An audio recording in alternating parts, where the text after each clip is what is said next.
पहले कहा था they exist in me. Actually, these beings don't exist in me. They are not there at all. Let's go through this. That's why I was saying you will have to pay a lot of attention today. Pashya me yogam aishwaryam. This is my Aishwarya Yoga. What you are seeing, all these things, is nothing but my, the divine power that, or divine yoga that allows this whole thing to happen, Bhut Brahna na bhutastha. I am the nourisher and the supporter of all beings. So because they are there, you can experience it. So I cannot say they don't exist. They exist, but the existence is me. अगर नहीं समझ में आया कोई चिंता नहीं है we'll run through it because कहता है ममात्मा भूत भावना. My own self is the creator of all beings. Now, this is a very confusing statement. If you really break it up between these two verses, you can break it up into 4 parts, and they are contradicting each other. So the first one says, I pervade the whole world. Chalo, samajh mein aa gaya. That's easy to understand. All beings exist in me. Ye bhi samajh mein aa gaya, right? All beings exist in me. But I am not in them. So the first one contradicts the third one. If you are in me and I am in, it's like if A is in C and C has to be in A, that's physics that we have done.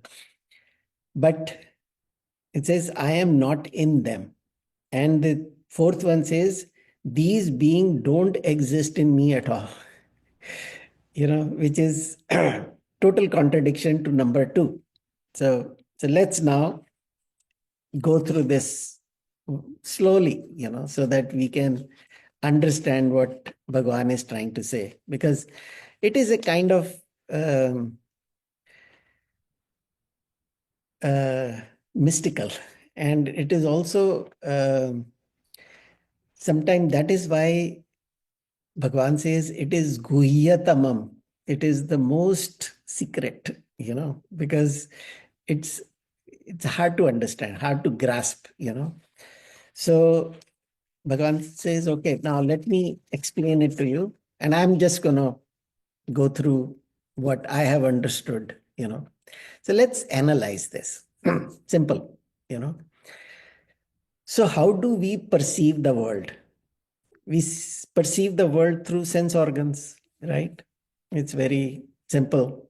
And mind. The mind is the one which basically consolidator of our senses. So किसी चीज की, we see the form, we see the taste, we see the fragrance, all of them combined stays in the mind. And that is what is called an experience. When there is an object and there is a relationship that we establish with that object, through senses and mind. So that is what is called the familiar world of objects that are familiar to us, which we have experienced. So that is what sansar is. Idam sarvam jagat. This entire jagat is like that only. So Vedanta says whatever is experienced by us as this idam is world. If I can experience something, it is jagat only. That part is clear, right? There's no doubt about it. So this idam, and this idam can be broken up into 5 categories. That which is Shabda, Sparsha, Rasa, Gandha, Rupa, or in whatever order you want to take it. So something that has a form, that has a smell, that has a taste, that has a, what is it called? Smell, taste, touch, uh, sparsha, which is, so all of that, and this can be broken up by tanmatras. Sound. Panch Mahabhutas and then Panch Tanmatras. So these are all Tanmatras that we experience. And our senses are made up of that also. So the Sparsh is because of the air, Vayu. The taste is because of water. The smell is because of earth. The the form is because of the eye. So we can experience all those things. That part is clear, right? And this is all Jagat. So if it is not in these five categories, we can't experience it. Anything beyond it is avyakta. So if somebody, okay, you know what about the sixth sense? Only in the movies. But intuition is there. Intuition is something part of the mind. So it is not something you experience. It is so anyways. Sorry. But the sense objects, sense organs are also idam, right? Because we say, I tasted it. So the taste buds are in me that are experienced. If taste buds were not there, that experience will not be possible. And I know about it. So I am experiencing the taste. Jab mirchi lagte hai, we say, get me some water. So, so this experiencing senses are also idam because I can experience that. So it is available for my experience, then it is idam. Now, even the mind is also idam because I go through the emotions, right? I'm angry, I'm happy, I'm sad. All these things belong to it's the nature of mind. So that is also idam. Same way, intellect is also idam because that is also, we can say, I get it, I don't get it. You know, I, whatever else, whatever intellect does. So all these belong to the idam. So the world is idam, that is experienced. The experiencing senses is idam. The mind that consolidates it and goes through the emotional changes is also idam. Intellect is also idam. So because in intellect we experience all the desires. All my desires are, if I have any ichha arising, it is intellect only. So in totality, whenever things manifest, they are idam. I'm just trying to uh, for you to understand. This is the really important part. The only thing that is not idam is I, the Sakshi Chaitanya, which is basically powering the whole thing. So,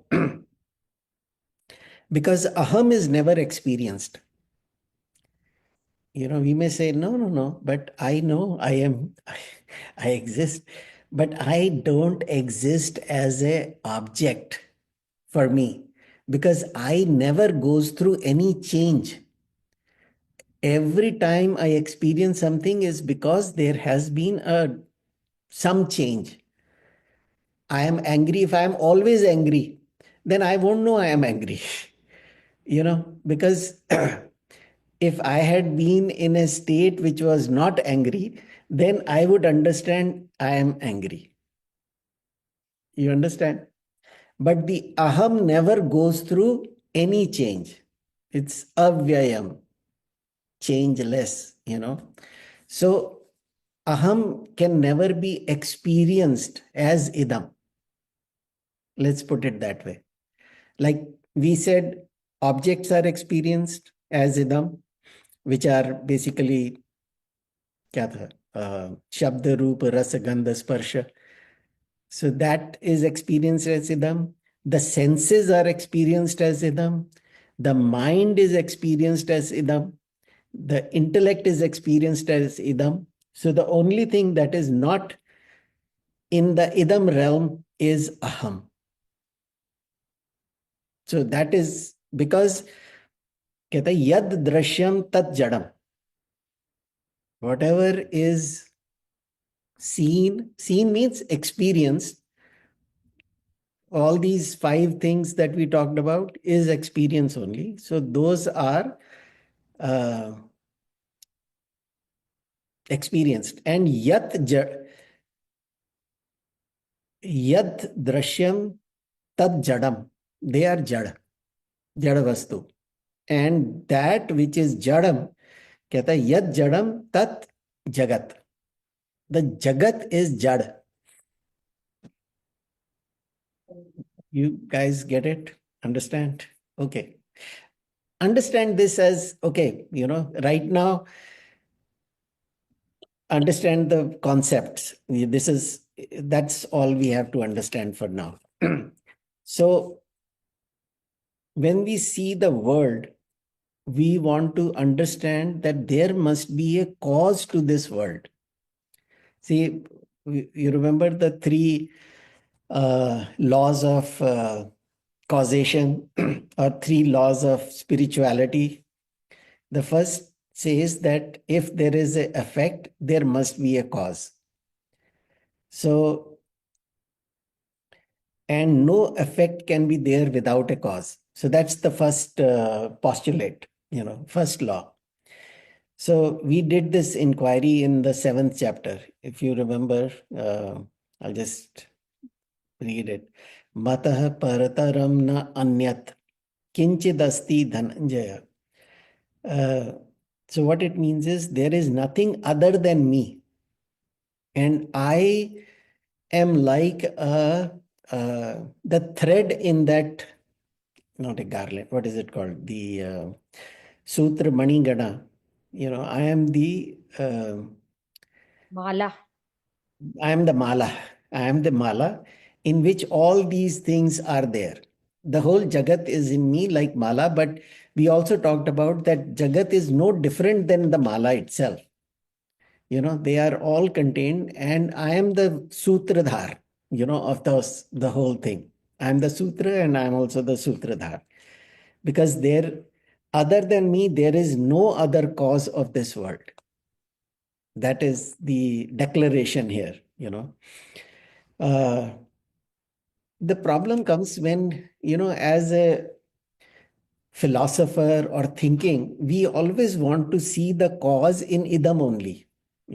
Like we say, how did this world come about? We have great thinkers, and then we have great theories like Big Bang theory, or this singularity, that there is a black hole, and then because of that black hole something happened. But the black hole is also idam. So the rule is that idam cannot be the cause of other idam. It can be like in a short form, but it cannot be the ultimate cause. You understand? Even if we say there is a black hole which is the cause of this jagat, then the question comes, this black hole is also exist in this jagat only, right? It is not outside of the jagat. It is also experienced. So that is the, or we can say, oh, because of the atoms, or because of, anu, parmanu, all these things are the cause of this universe. Yeah, they are, but they are also they exist in this universe. So they are not outside of the universe. Get it? Anyways. So point here is that idam cannot be cause of other idam. Okay, that's one. Uh, because effect is there, there has to be a cause. And question is, what pervades what? You know what pervade means? Like the gold pervades the ornament. That the gold is the existence in which there is a ornament which is nama rupa of that gold. We have superimposed nama rupa on that gold. So the gold being the cause, nama rupa is the effect. And we say, okay, now we will give this, we will recognize it by this nama rupa only. We don't recognize the substratum, we only focus on the nama rupa. So that is our problem, not the Bhagwan's problem. So same way, clay and pot. The clay is the existence for the pot. Pot is only nama rupa of the clay. So clay alone exists. Even in the ornaments, gold alone is. The isness is of gold. But we recognize it with the nama rupa only. Same way, the Jagat is like that, It's called Karana Karya. So what is the Karan means the effect, no, Karan means the cause, and Karya means the effect. So that is how we have to understand. Bhagavan says, I am the cause. I am the cause of this universe. I am the existence because of which you understand the Namarup. So, but all of that are part of the idam only. So, because we said that idam cannot be cause of idam. Otherwise,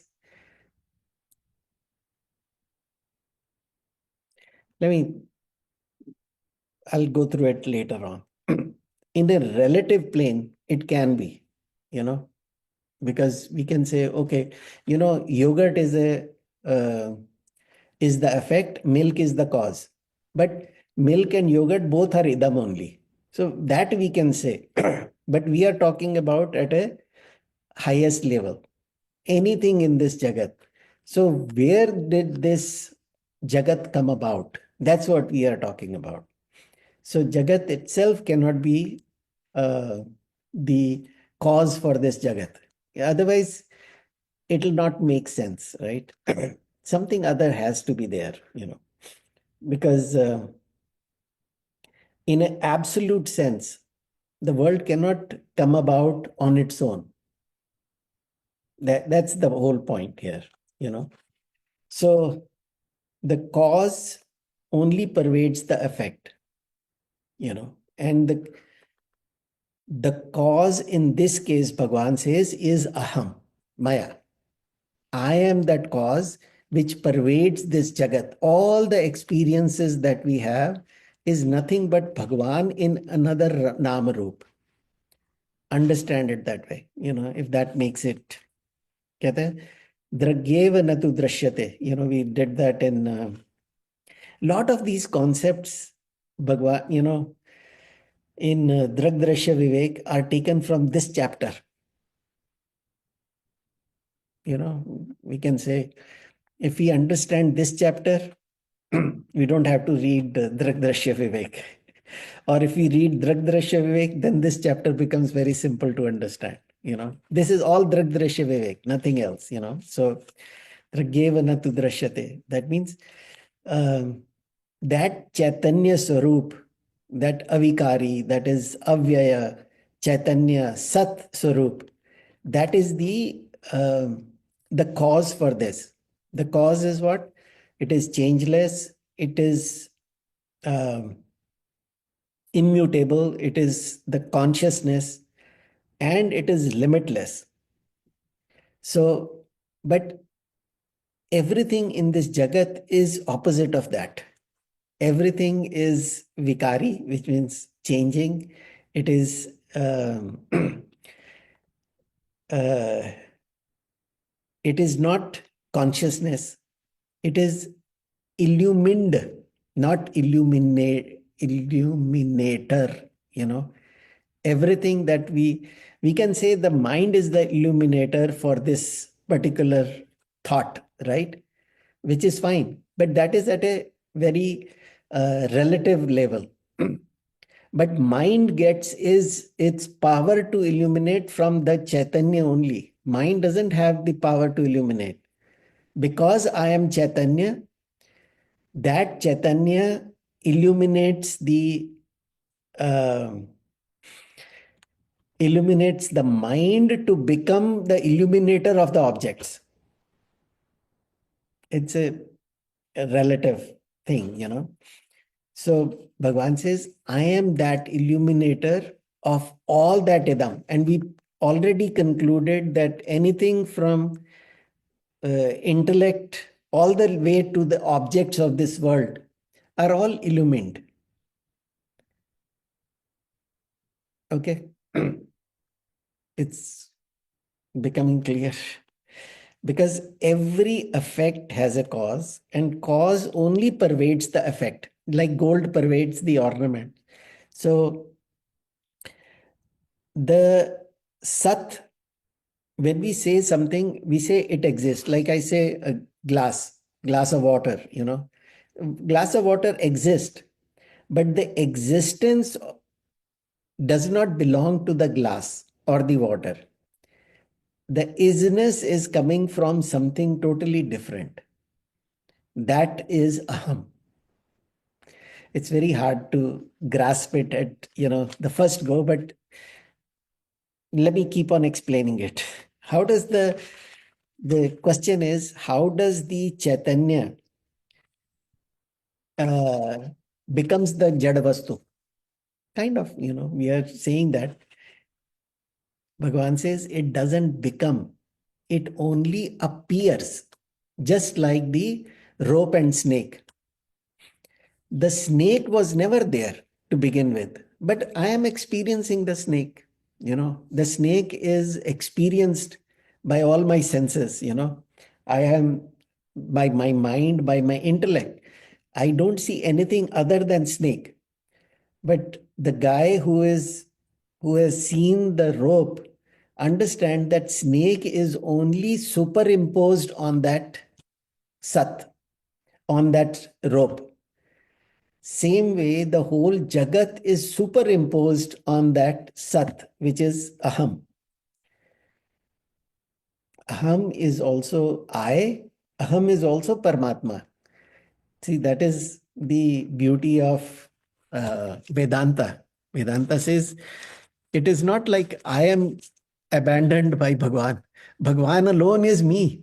What I experience is only an appearance. And that appearance is also Bhagwan. Everything that I experience is Bhagwan. See, if you remember in Drag Drashya Vivek, toward the later part of the book, we talked about two different types of meditation. Antarang sadhana and Bahyang sadhana, right?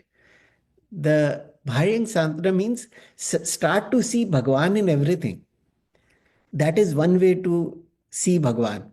That Bhagwan is manifesting in a flower, Bhagwan manifesting in this waterfall, Bhagwan manifesting in anything that I like, in food, in anything you can say. And Antarang is when you go deeper inside and see the beauty that I alone is manifesting in everything. That I is beyond any because the I cannot be experienced. The I has to be the word is उसकी अनुभूति होनी चाहिए. When everything else is silent, then alone is that experience possible. So when we say the entire Jagat experience is cause, is the effect, and the cause is aham, then uh, then what we are saying is that aham alone exists. Whatever is idam is superimposed. It is only appearance. This is high level stuff, you know.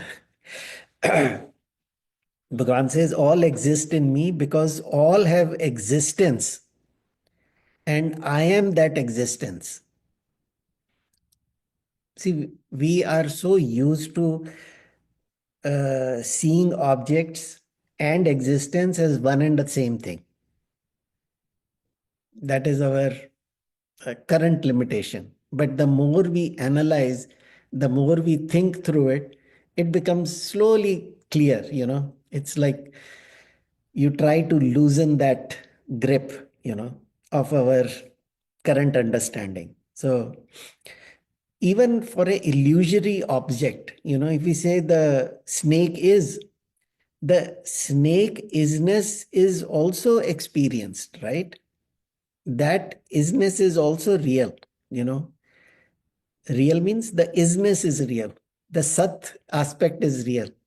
Isness means that sat. That so once you understand it is a rope, then the snake disappears, right? The snake is not there anymore. For you also, the snake is gone. But before that, snake was existing. Now rope exists. So that has changed. But the existence is still there. Okay. But Bhagavan says, I am not in them, which means that Bhagavan's aham existence is not dependent on idam. But idam is 100% dependent on aham. You can't say that I experience or you are having an experience of something and I am missing. You know, that can never happen. Correct? I have has to be there in every experience. Is it all making sense? You know, just want to make sure you guys are uh, uh, understanding this because Bhagavan says, I am the adhishthan, I am the substratum, you know, and everything that you are experiencing is the Bhranti.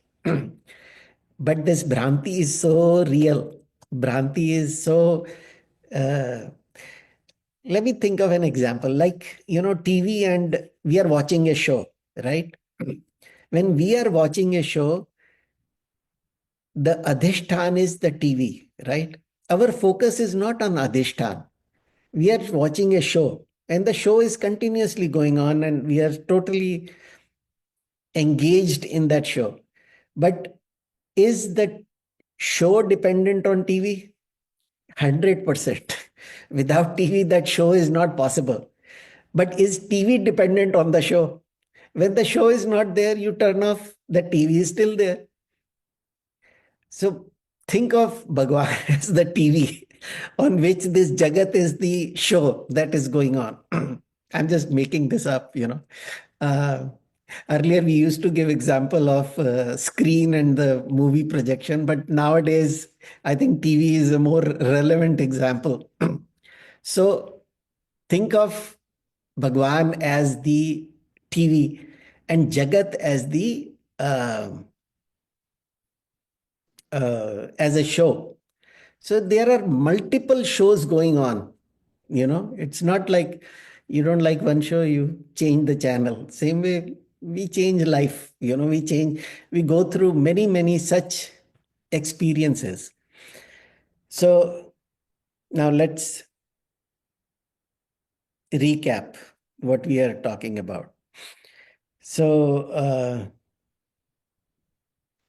because we have to understand from which standpoint are we looking at this Jagat. Are we looking at this Jagat from the show standpoint or we are looking at the Jagat from the TV standpoint? From the TV standpoint, TV says this all these shows are in me, but I am not in any of these shows. I'm just giving this example, So Bhagavan says, I pervade the whole Jagat in my unmanifest form, avyakta. And I is the cause. Now, I should say I am the cause, but the reason I'm saying I is the cause, that isness is Bhagavan. Because of TV alone, the show is possible. Whenever I'm looking at a show, suppose I'm watching some Netflix serial or something, the every aspect of that characters that are in the show is TV only. There is nothing other than TV that I am watching. But because of that appearance, it looks like I am watching something different than the TV. But I am actually only watching TV with some colors. That's it. It is play of colors only that I am watching. So I is the cause that pervades the Jagat. I loved this example. I was thinking about it, how to explain. And I was thinking of movie and screen, but I said, that's an old school now. Let's stick to what we understand today. And all effects exist in me. All means this, every experience of this Jagat exists in Bhagwan only, in Aham. Without Aham, this experience is not possible. So, like the snake exists in the rope. Without rope, the snake's existence is not possible. Just understand this. So, because snake does not have a independent existence, we cannot have that rope staying there and snake just, walks away. That is not possible, right? Because snake is only an appearance. Same way, Jagat is only an appearance on this aham. So then Bhagavan says, I am not in them. The cause is not, let's put it this way. Or we can say it doesn't depend on the effect. Uh, Rope says, I have no clue that you are watching a snake. I thought you are watching a rope. So the dependence of snake is 100% on the rope, but rope is not dependent on snake. You understand? So this particular requires a lot of thinking. So I'm going slow, you know. So water can exist without wave. Because if you look at ocean, 99% of the water is not having any waves. Only the top 1% is having the waves. So waves existence is 100% dependent on the water or the ocean, but the ocean is not dependent on the wave at all. Ocean says, what waves are you talking about? That's me only. That's ocean only. It is not, it's just Nama Rupa. We are seeing some appearances of the same ocean in some form. So rope can exist without, sorry. Yeah, rope can exist without the snake but snake cannot exist without the rope. That part is clear. I'm just trying to make sure we understand. Let me just clear a couple of points and then we will get into the question answer. Because this may require some more diving deep into it. Aham is present in idam 100% of the time. But aham can be without idam also. I can be without any object, any experience, right? But no experience is possible without aham. Is that making sense? Uh, I also want to